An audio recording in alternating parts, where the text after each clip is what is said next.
ये होता शायद अगर कोई पूजा पाठ कर रहा है अपनी इच्छा पूर्ति के लिए तो मैं शायद कहती कि ये सब नाटक है। लेकिन अगर आपकी पूजा का उद्देश्य ये है कि मुझे इस पूजा के थ्रू भगवान तक जाना है, पूजा क्या है? आज के सफर में टर्बुलेंस आने की संभावना मुझे बहुत कम दिखाई देती है, क्योंकि जो गेस्ट आज हमारे साथ हैं वो मीठी आवाज में, प्यार भरे अंदाज में कथा तो सुनाती ही हैं, भगवत प्राप्ति का रास्ता भी आपको बताती हैं। तो चलिए मिल करके स्वागत करते हैं हम सभी कथावाचक देवी चित्रलेखा का। राधे राधे। राधे राधे, बहुत बहुत धन्यवाद इतने सुंदर इंट्रोडक्शन के लिए। मुझे लगता है हम में से हर कोई ये महसूस करता है कि आपके चेहरे पर और जब आप कथा कहती हैं या कोई भी बात कहती हैं तो उसमें एक अलग सौम्यता रहती है और बड़ा सुकून मिलता है उन बातों को सुनकर। जी, बहुत बहुत धन्यवाद। एंड आई थिंक अगर ऐसा आपको लोगों को लगता है तो ये आध्यात्मिकता का ही असर है, और ये जो भी आध्यात्मिक होगा वो शायद इसी तरीके का होता होगा, या आध्यात्मिकता उसको ऐसा बना देती है। अच्छा, मैं जीवन के गुण रहस्यों को आपसे समझूं, प्रभु के बारे में आपसे बात करूं, उसके पहले थोड़ा पहले आपके बारे में मैं बात करूंगी। जितनी तस्वीर आपकी देखी, जितनी फ़ोटो आपकी देखी, उसमें मुझे ये माथे का तिलक ज़रूर दिखाई दिया। अच्छा, हम महिलाएं जब घर में पूजा पाठ हम लोग करते हैं तो हम तो एक वो लाल टीका लगा लेते हैं, तो ये विशेष तिलक है क्या, और क्या इसका भी कोई महात्म्य है या इससे भी कोई शक्ति मिलती है क्या? जी बिल्कुल, ये हमारी पहचान है, हमारे गुरु की पहचान है। ये तिलक गुरु परंपरा से मिलता है, गुरु देते हैं। हम जो घर पे लगाते हैं या हम जो श्रृंगार करते हैं वो आई थिंक संसारिक होता है, संसार को लुभाने के लिए होता है, पर ये माथे का जो तिलक होता है ये भगवान को प्रसन्न करने के लिए होता है। तो ये कोई सिंबल नहीं है, ये जस्ट एक कोई फैशन के लिए नहीं है, दिखावे के लिए नहीं है। ये सच में भगवान के चरण होते हैं जो हमारे माथे पे होते हैं, और ये हमें बहुत पावर देते हैं, स्ट्रेंथ देते हैं। और ये हर एक भक्त, जो भी भक्त होगा, जो भी आध्यात्मिक व्यक्ति होगा, आपको उसके माथे पर ये ज़रूर दिखेगा ही दिखेगा। चंदन, तिलक, ये वैष्णवों की पहचान है, और इससे वो मानते हैं कि इससे हमको भगवान की कृपा मिलती है। या फिर ये कह लीजिए, माथे पर तिलक होने वाले इंसान को अगर आप सड़क पर भी देखोगे और आप जानते भी नहीं हो उनको, फिर भी आप देख के समझ जाओगे कि ये भगवान से जुड़ा हुआ है। तो हमारे लिए एक बहुत ही सहूलियत भी होती है कि हमको बताना नहीं पड़ता, कोई गलत काम के लिए हमसे पूछता नहीं है कि भाई आप क्लब जाओगे या आप ये करोगे, क्योंकि उसे पता नहीं, ये तो भगवान जी वाला है। ये तो आध्यात्मिक है। बहुत सारे इसके फ़ायदे हैं, और जो भी जिनके भी गुरु होते हैं, गुरु ये देते हैं, और ये गुरु होने के बाद, बनाने के बाद आपको लगाना पड़ता है। अलग अलग संप्रदाय के हिसाब से सबका अलग अलग होता है। तो ये खुद से अगर कोई लगाने की चेष्टा करे या लगा ले तो वैसा नहीं होता है, गुरु का ही दिया हुआ रहता है? मतलब गुरु का दिया आकृति, जो शेप है, ये डिफरेंट शेप अलग अलग संप्रदायों की होती है। तो जो गुरु आपके जिस संप्रदाय को फॉलो करते हैं, उसके जब आप शिष्य बन जाते हैं तो आपको फिर उसी का अलग अलग तिलक है, सबका अलग अलग है। अगर आप गौड़िया हैं, आप निम्बार्की हैं, आप अलग अलग संप्रदाय के तिलक होते हैं। और मैंने बार बार कहा, यही हमारी सनातन धर्म की पहचान है कि यहाँ आपको माथे का तिलक बता देता है कि आप कौन से संप्रदाय के हो। आपको पूछना भी नहीं पड़ेगा। अगर आप नॉलेज रखते हैं अध्यात्म की तो आपको पता लग जाएगा, अच्छा ये तो गौड़िया वाला है, ये तो निम्बार्की है, ये तो वल्लभाचार्य है। तो इससे हमारे गुरु परंपरा की पहचान होती है। अच्छा, फिर ये कंठी माला का क्या रहस्य है? क्योंकि हमारे घर में भी तुलसी की जो माला है मेरी माताजी धारण करती हैं, मेरी दादी पहनती थी। फिर उसके पीछे का बड़ा कठिन तप भी रहता है। वो प्याज लहसुन का खाना नहीं खाती हैं, वो सुबह समय पर उठती हैं, बिना नहाए कुछ नहीं खाती हैं। तो ये अगर धारण किया, क्योंकि आजकल बहुत सी चीज़ें फैशन में भी हो रही हैं, तो क्या उतना व्रत नियम धर्म करना ज़रूरी होता है? नहीं, ऐसा नहीं है। बहुत सारे लोग इसी डर के कारण नहीं पहनते हैं। एक्सट्रीम लेवल पे कुछ गलत नहीं कर सकते आप। लाइक बहुत कोई नशा या कोई बहुत नॉन वेज खाता है तो उसको फिर इससे बचना चाहिए। अदरवाइज़ अगर आप प्याज लहसुन खा रहे हो या थोड़ा बहुत कोई ऐसी चीज़ है तो आप उसके डर से अगर तुलसी नहीं पहन रहे हो तो ये आई थिंक लॉस होगा हमारा, क्योंकि तुलसी जो होती है ना, ये इसमें बहुत पावर होती है। तुलसी का साइंटिफिक रीज़न से भी और आध्यात्मिक रीज़न भी है कि इसका मतलब है कि आप अकेले नहीं हो दुनिया में, भगवान को आप समर्पित हो चुके हो। ये पहचान है आपकी कि आप भगवान के बन गए हो, बंधन हो चुका है आपका भगवान के साथ। क्योंकि जब शादी होती है लड़का लड़की की, तो भी एक बंधन बांधा जाता है 7 जन्मों का। तो हमारा और भगवान का तो जन्मों जन्मों का बंधन है। तो ये उसी प्रकार से बांधी जाती है। हाँ, अगर आप प्याज लहसुन नहीं खाएंगे तो ज़्यादा अच्छा रहेगा, बट आप नहीं भी छोड़ पा रहे तो भी उस कंडीशन में भी आप तुलसी माला धारण कर सकते हैं। और ज़्यादा डरना नहीं चाहिए नियमों से कि ये करना पड़ेगा, वो नहीं, आप ये पहनिए, आप धारण करिए। कोई थोड़ी बहुत हमें कमी होंगी भी तो तुलसी महारानी अपने आप उन कमियों को हमसे दूर कर देंगी। क्या बात है, बहुत शानदार। अच्छा, जैसा मैंने शुरू में ही कहा कि पहले थोड़ा आपके बारे में जान लेते हैं। आपके बाल बड़े खूबसूरत हैं, ये तो मेरी तरफ से आप कॉम्प्लीमेंट ले लीजिए। थैंक यू जी, धन्यवाद। और आज के समय में जब लड़कियां, खास करके लड़के भी हेयर केयर के इतने प्रोडक्ट इस्तेमाल कर रहे हैं और बावजूद इसके कोई रिजल्ट नहीं मिल रहा है, डॉक्टर के चक्कर काट रहे हैं, आज ये शैम्पू कल वो प्रोडक्ट, तो ये इसके पीछे का क्या रहस्य है? आपका जो हेयर केयर है वो व्यूवर्स को आप बताइए।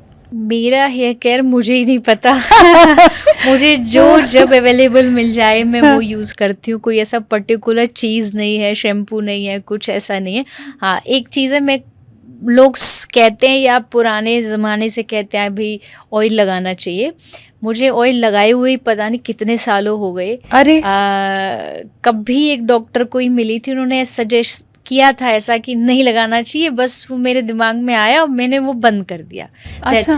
बट मुझे लगता है जेनेटिक है, मेरी मदर के भी अच्छे बाल हैं तो फिर मेरे भी ऑटोमेटिकली हो गए। तो ऐसा कोई ऐसा ना सोचे। बहुत लोग मुझे क्वेश्चन करते हैं, इवन कथा में कई लड़की आती है बड़ी सीरियसली आपको क्वेश्चन, मुझे लगता है कोई जीवन से जुड़ा पूछेगी तो पूछते बाल कैसे बढ़ते हैं। तो क्लियरली बताऊं, मैं कुछ भी स्पेशल नहीं करती हूँ। आई थिंक ये अपने आप ही, हाँ, मैंने बचपन से कभी कटाई नहीं है। अच्छा। कभी भी बाल कटाई नहीं है, थोड़ा बहुत ट्रिम तो किया है बट कटाई नहीं है। तो इनकी लेंथ अपने आप बढ़ती जाती है। बट सब डिसअपॉइंट हो गए होंगे ये सुन के। मुझे तो लगा था आज कोई तो नुस्खा मिलने वाला है। होता तो शायद मैं बता देती, बट है नहीं। पर एनीवेज ये भी ऊपर वाले की मुझे लगता है कृपा ही है। हाँ। अच्छा, फिर रूटीन क्या है आपकी सुबह से लेकर रात तक? देखिए, वैसे तो मेरा routine according to situation change होता है, बिकॉज ट्रेवलिंग, फिर हर रोज़ अलग अलग कुछ ना कुछ कार्यक्रम होता है। बट कुछ रूटीन एकदम फिक्स्ड है। जैसे सुबह उठ के रूटीन यही है, सबसे पहले स्नान करो, फिर थोड़ा ठाकुर जी की पूजा, नाम जाप, क्योंकि हमारी जो परंपरा है उसमें नाम जाप का बहुत महत्व है। तो हरि नाम का जाप करना, थोड़ा चिंतन करना, जस्ट लाइक मेडिटेशन में आप कुछ एक प्रोसेस होता है। चिंतन में आप भगवान की लीलाओं का चिंतन करते हैं, ब्रज की लीलाओं का चिंतन करते हैं। और थोड़ा सा पहले के, थोड़ा सा आज से 4-5 साल पहले की बात करूं तो ये पॉडकास्ट, इंटरव्यूज़ ये थोड़े कम होते थे, तो थोड़ा टाइम ज़्यादा मिलता था, ऐसे मैंने फील किया है कुछ समय में। तो मेरा रूटीन था कि सुबह उठ के मुझे रियाज़ करना है। अब थोड़ा कभी होता है टाइम, कभी नहीं होता। एंड फिर दिन में जो भी अपने कार्य हैं, कहीं जाना है, आना है, लेकिन उसके बीच में भी हमेशा मेरी माला साथ रहती है, तो मैं चांटिंग कंटिन्यू रखती हूँ और पढ़ाई कंटिन्यू रखती हूँ। पढ़ाई इन द सेंस कि कोई भी बुक, कोई भी ग्रंथ हमेशा मेरे साथ रहता है, मैं उसको पढ़ती हूँ। तो पढ़ना और माला ये मेरे रूटीन में फिक्स्ड है। मैं ट्रैवलिंग करूँ, कहीं भी जाऊं, प्रोग्राम में जाऊं, खाली जब भी मैं होंगी तो मैं इन दोनों को ज़्यादा महत्व देती हूँ। लेकिन पॉडकास्ट और इंटरव्यू के पहले तक आपको समय आपका ज़्यादा मिलता था, अब ये जब से शुरू हुआ है ना तो हमें आपका समय ज़्यादा मिलने लग गया है। जी। तो आपका ये नुकसान भले हो, बट ये मतलब हम सारे लोगों का ये बड़ा फ़ायदा हो गया है इससे। हाँ, नहीं, बिल्कुल, बहुत सारे लोग मिलते हैं, बोलते हैं। हम शायद कथा में नहीं आ पाते, बट एटलीस्ट इन वीडियोस के माध्यम से, पॉडकास्ट से बहुत कुछ सीखते हैं। यंगस्टर के पास कुछ समय कम है, कुछ इंटरेस्ट कम है कि वो कथाओं में जाएं, तो ये एक छोटा सा 1 घंटे का टाइम निकाल के वो कैसे सुनते हैं। और आई थिंक बहुत लाइफ चेंज होती है लोगों की। तो हाँ, हमारा जीवन भगवान ने शायद इसलिए दिया था कि तुमको लोगों को देना है कुछ, तो किसी भी माध्यम से, चाहे वो इंटरव्यू, पॉडकास्ट हो, कथा हो, सबके माध्यम से। अच्छा, ये बताइए, जैसे आपने कहा कि आप रोज़ सुबह जाप करती हैं, भगवान के नाम का ध्यान करती हैं, फिर यंगस्टर की बात भी आपने की, तो अगर और ऐसा कहते भी हैं कि कलयुग में सिर्फ प्रभु के नाम के जाप से ही आपको मुक्ति मिल जाएगी, भगवान को प्राप्त करना कलयुग में सबसे आसान है। तो अगर प्रभु के नाम के जाप से मुझे मुक्ति मिल सकती है, तो ये पूजा पाठ, दिया बत्ती, धूपबत्ती और ये जो पूरा आडंबर है, क्या वो ज़रूरी है, या सिर्फ भगवान का जाप कर लिया हो गया नाम जाप? पहली चीज़ तो आई डोंट थिंक सो इसको हम आडंबर बोल सकते हैं, क्योंकि ये भगवान के लिए किया जा रहा है। अगर ये होता, शायद अगर कोई पूजा पाठ कर रहा है अपनी इच्छा पूर्ति के लिए, तो मैं शायद कहती कि ये सब नाटक है। लेकिन अगर आपकी पूजा का उद्देश्य ये है कि मुझे इस पूजा के थ्रू भगवान तक जाना है। पूजा क्या है? पूजा इज़ लाइक कि मेरा बच्चा है, मैं उसको टाइम टू टाइम खाना खिलाती हूँ। मेरा इन लॉज़ हैं, मेरे पेरेंट्स हैं, घर में मेरी ड्यूटीज़ हैं, मैं उनसे बात करूँगी। कहीं जा रहे हैं, खुद के लिए कपड़े लाए, उनके लिए गिफ्ट्स लाए। पूजा भी वही है। पूजा क्या है? भगवान मेरे घर का एक मेंबर है। मैं सुबह उठूँगी तो उनसे बात करूँगी। मैं उनको मूर्ति है इसलिए शायद वो खुद ना कर सके तो मैं करूँगी। जैसे एक छोटा बच्चा होता है, उनको स्नान करा दिया, उनको कपड़े चेंज कर दिए। तो पूजा, मुझे लगता है, भगवान से एक रिश्ता होता है, एक संबंध होता है कि आप उनसे बातें करें, उनके साथ बैठें, उनको खाना खिलाएं। खुद खा रहे उससे पहले उनको पूछो, आप भी खाएंगे? ये पूजा आपके रिश्ते को भगवान से मजबूत करती है। दूसरा, आपने पूछा क्या केवल नाम जप करेंगे तो हो जाएगा? बिल्कुल हो जाएगा। कल्याण केवल भगवान के नाम जप से हो सकता है, बट आपको उतना नाम जप करना पड़ेगा। उतना नाम जप आई डोंट थिंक सो कि कोई करता है। अगर आपके पास नाम जप है कि हाँ, मैं तो भगवान का इतना नाम हर रोज़ लेती हूँ, तो अगर आप पूजा नहीं भी करोगे, भगवान को स्वीकार है। कितने ऐसे इतिहास में भक्त हुए जिन्होंने केवल नाम जप से भगवान को पाया। लेकिन फिर उसमें पूरा देना पड़ेगा। ये नहीं कि आपने दिन में एक बार नाम लिया और बोले हाँ मैंने तो किया, कुछ भी नहीं हो रहा। ऐसे नहीं होता। ऐसे ऐसे भक्त हुए जो एक दिन में 3-3, 4-4 लाख भगवान का नाम जाप करते हैं। तो वो नाम जप वाला लेवल होगा तो ऑफ कोर्स ना आपको कुछ भी करना नहीं पड़ेगा। आप बस नाम जप करो, केवल भगवान का माला ले रहे हो, नाम जाप कर रहे हो, तो उससे आपका कल्याण हो सकता है। कठिन तपस्या है मतलब? कठिन भी है, आसान भी है। नाम जप थोड़ा आसान है कंपेयर टू दूसरे जितने भी साधन हैं। लाइक पूजा थोड़ी सी टफ है क्योंकि उसके लिए स्पेशली आपको टाइम देना पड़ता है। नाम जाप ऐसा है कि अभी अब हम पॉडकास्ट करते करते भी नाम जाप कर सकते हैं, क्योंकि जब आप क्वेश्चन कर रहे हो तब मैं अपने भीतर नाम जाप कर सकती हूँ, जब मैं आंसर दे रही हूँ आप अपने मन मन में नाम जाप कर। स्पेशल जगह, स्पेशल टाइम, ये सब नहीं चाहिए होता आपको, आप कहीं भी कर सकते हो। तो देखो तो आसान भी बहुत है अगर रूटीन में आ गया तो, और नहीं आया तो टफ भी बहुत है। कृष्ण आपके लिए क्या है? कृष्ण मेरे लिए वैसे तो सर्वस्व हैं। त्वमेव माता च पिता त्वमेव, सारे रिश्ते उनसे, जीवन है वो, मेरा प्राण है।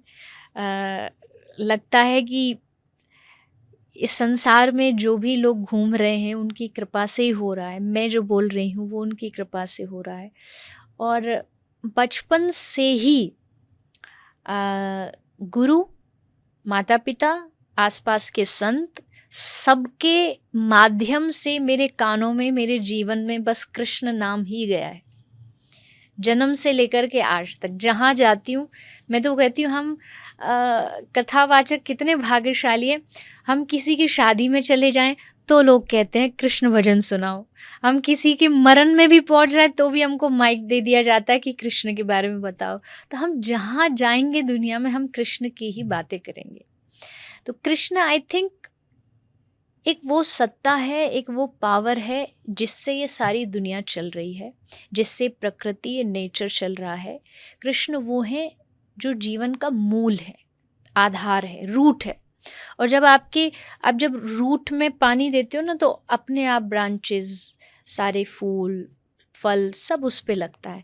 तो मेरे लिए अगर कृष्ण खुश है तो सारी दुनिया खुश है, और सारी दुनिया खुश है और कृष्ण नहीं है मेरे पास तो कुछ भी नहीं। तो आरंभ भी मेरे लिए भगवान हैं और मध्य भी वही हैं और अंत भी वही हैं। अक्सर कई बार लोग मुझसे पूछते हैं, इसको कोई अदरवाइज ना ले, मुझे कोई भगवान में कैटेगराइज नहीं करना, सबका अपना अपना भाव होता है, बट एक होता है ना कि कोई आपके दिल को भा जाता है, आपके दिल को पकड़ लेता है, कोई भी हो सकता है। तो मेरे मन में कृष्ण ने वो जगह है, श्री राधा रानी और कृष्ण दोनों की वो जगह है कि अगर मुझे कोई कहेगा 5 मिनट, 1 घंटे, 2 घंटे राम भगवान की कथा सुनाओ, शंकर भगवान की कथा सुनाओ, तो मैं सुनाऊंगी। लेकिन वो सुनाते सुनाते कब उसमें कृष्ण एंटर हो जाएगा मुझे भी नहीं पता लगेगा। मैं सुना रही हूँ राम कथा और उस राम कथा में कृष्ण कथा ऑटोमेटिकली आ जाएगी कहीं ना कहीं से। तो मुझे लगता है कि कृष्ण एक ऐसे भगवान है जिनको आपको मन देना नहीं पड़ता, वो मन चुरा लेते हैं, इसलिए उनको दुनिया में सबसे बड़ा चोर कहा गया है, चोराग्र गण्यम पुरुषम नमामि। तो आई थिंक मेरे लिए वो सर्वस्व है।